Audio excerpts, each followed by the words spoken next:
और वज़ीर-ए-आज़म शहबाज शरीफ आज़ाद जम्मू कश्मीर कानून साज असम्बली पहुँच चुके हैं। यौम यकजहती कश्मीर की मनाज़िर से तक़रीब का इनेकाद किया जाएगा और वज़ीर-ए-आज़म शहबाज शरीफ इस वक्त आज़ाद जम्मू कश्मीर पहुँच चुके हैं और आज़ाद जम्मू कश्मीर के वज़ीर-ए-आज़म भी उनके हमरा मौजूद हैं।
नीचे फंक रखी, नीचे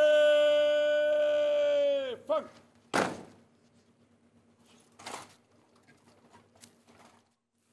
कश्मीर की मुनासबत से इस वक्त आज़ाद जम्मू कश्मीर कानून साज असम्बली में तकरीब जारी है। वज़ीर-ए-आज़म शहबाज शरीफ भी इस वक्त पहुँच चुके हैं और आज़ाद जम्मू कश्मीर कानून साज असम्बली में इस वक्त आज़ाद जम्मू कश्मीर के वज़ीर-ए-आज़म भी मौजूद हैं। साथ ही साथ पुलिस के चाको चौबंद दस्ते ने सलामी पेश की है और इस वक्त ये मनाजिर आप देख रहे हैं अपनी टेलीविज़न स्क्रीन पर। यौम यकजहती कश्मीर की मुनासबत से तकरीब जारी है और बाकायदा तौर पर दुनिया को ये वाज़ेह पैगाम दिया जाएगा कि पाकिस्तान कश्मीर के हमरा मौजूद है।